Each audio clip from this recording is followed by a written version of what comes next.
مطلب ہے جل جانا، کسی چیز کا جل جانا۔ صلاۃ الاوابین حین ترمز الفصال، نیک لوگ ایک نماز پڑھتے ہیں کب؟ جب اونٹ کے پاؤں جلنے لگیں، اونٹ کے پاؤں جب جلنے لگیں، اونٹ کے بچے کے پاؤں جب جلنے لگیں۔ تو رمضان میں جل جانا، اس کا روزے سے کیا تعلق ہے؟ اس کا روزے سے تعلق یہ ہے کہ 360 دن سال میں ہوتے ہیں چاند کے لحاظ سے، 330 دن کے گناہ اللہ رمضان کے روزوں میں ہر روز میرے آپ کے گناہ جلاتا ہے، جلاتا ہے، جلاتا ہے۔ بھوک لگتی ہے ایک آگ بنتی ہے، پیاس لگتی ہے ایک آگ بنتی ہے۔ تو ہمارے لکڑی کی آگ میں چیزیں جلتی ہیں اور ہماری بھوک، روزے کی بھوک کی آگ میں گناہ جلتے ہیں، اور 29ویں روزے اللہ سارے سال کے گناہوں کو جلا کے روزہ والا یا روزے والی کو ایسے پاک کر دیتا ہے جیسے آج ماں کے پیٹ سے نکلا ہو، ایسے ان کو خوبصورت کر دیتا ہے۔ حج کا مہینہ آیا، اعمال اسی طرح ہیں جیسے ہوتے ہیں۔ رمضان کا مہینہ آیا تو میرے نبی کا اعلان ہو گیا، ایک فرض 70 فرض کے برابر ہو جاتا ہے۔ کمال ہے، نفل فرض کے برابر۔ فرض اور نفل میں فرق کیا ہے؟ حضرت علی ہی کا فرمان ہے کہ جس شخص نے ایک فرض روزہ چھوڑ دیا، پھر قیامت تک اس کی قضا میں نفل روزے رکھتا رہا، تو ایک روزے کا یہ سارے روزے بدلہ نہیں ہو سکتے۔ ایک نماز چھوڑ دی اور پھر اس کی قضا میں قیامت تک نفل پڑھتا رہا، تو فرض نماز کی ایک رکعت کے ایک سجدے کے برابر بھی نہیں ہے۔ فرض میں اتنی طاقت ہے۔ تو اللہ کی رحمت کیسے متوجہ ہوتی ہے کہ رمضان کے مہینے میں اللہ فرماتے ہیں میرے محبوب کی امت ہے، ایک فرض کو 70 کے برابر کر دو، اور پھر فرماتے ہیں نفل کو فرضوں کے برابر کر دو، اور پھر فرماتے ہیں جو رات کو تراویح پڑھے گا، دن میں روزہ رکھے گا، آخری رات اسے ایسے دھو کے پاک کر دوں گا کہ اس کے ذمے گناہ کا ایک ذرہ بھی باقی نہیں بچے گا، سب گناہ اللہ تعالیٰ اس کے معاف فرما دے گا۔ اور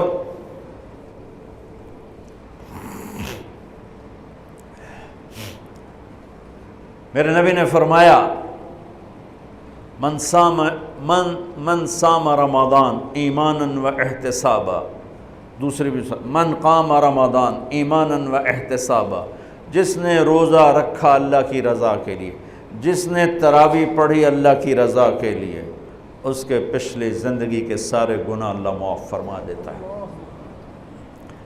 رات کا قیام کسی امت کو نہیں ملا۔ دیکھو روزہ سخت تھا تو ان کا قیام اللیل نہیں تھا، چونکہ وہ اپنی کتاب پڑھ سکتے ہی نہیں تھے۔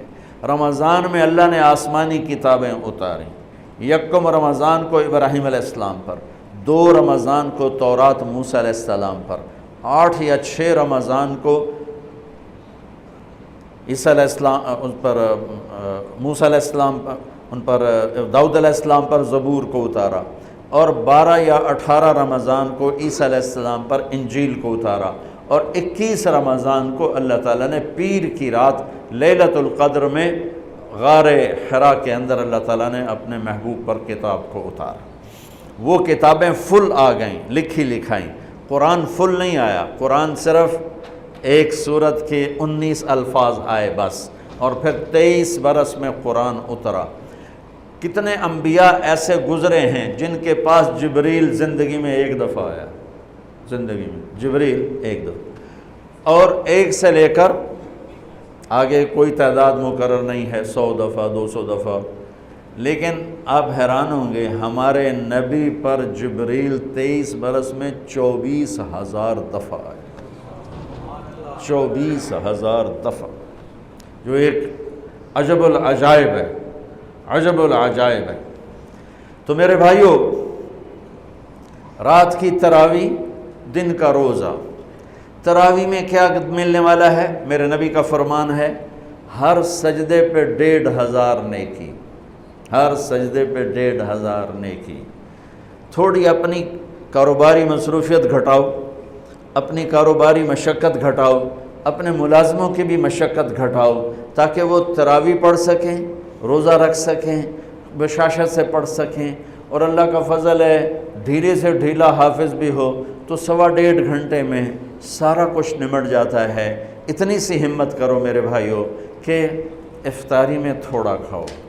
اگر تم پہلوانوں کی طرح شروع ہو گیا نا، پھر تو تم سے عشاء بھی نہیں پڑھی جائے گی، تراویح تم نے کیا پڑھنی۔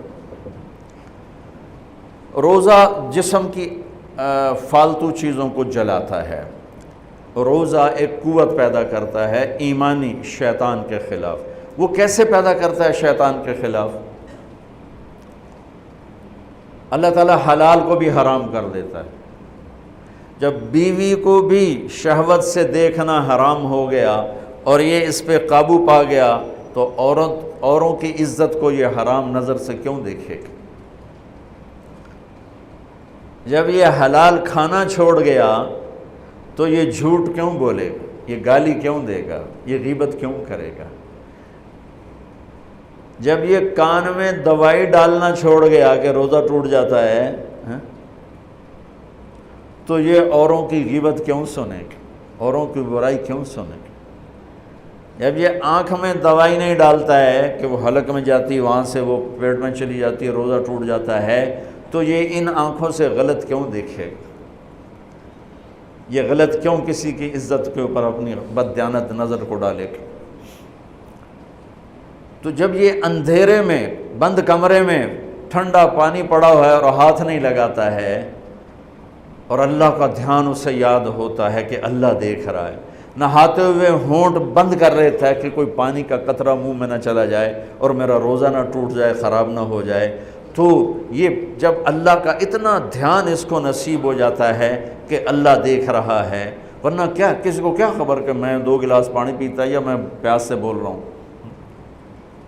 تو جب وہ اللہ کو اتنا اپنے دھیان میں لے آتا ہے کہ اللہ دیکھ رہا ہے، میں پانی نہیں پیوں گا، اللہ دیکھ رہا ہے، میں بیوی کو ہاتھ نہیں لگاؤں گا، اللہ دیکھ رہا ہے، میں کسی کی عزت پر بری نظر نہیں ڈالوں گا، اللہ دیکھ رہا ہے، میں کسی کی برائی نہیں سنوں گا، اللہ دیکھ رہا ہے، میں کسی کی برائی نہیں کروں گا، تو پھر جب یہ بازار میں جائے گا تو جھوٹ تو نہیں بولے گا، جب یہ تولے گا تو غلط تو نہیں تولے گا۔ ہاں یہ الگ بات ہے، بہت سے مجھے ملے کہ جب بس رمضان میں جھوٹ چھوڑ دیتے ہیں، اس کے بعد پھر شروع ہو جاوی تھا رمضان میں رشوت نہیں لیتا ہوں، اس کے بعد پھر شروع ہو جاتا ہے۔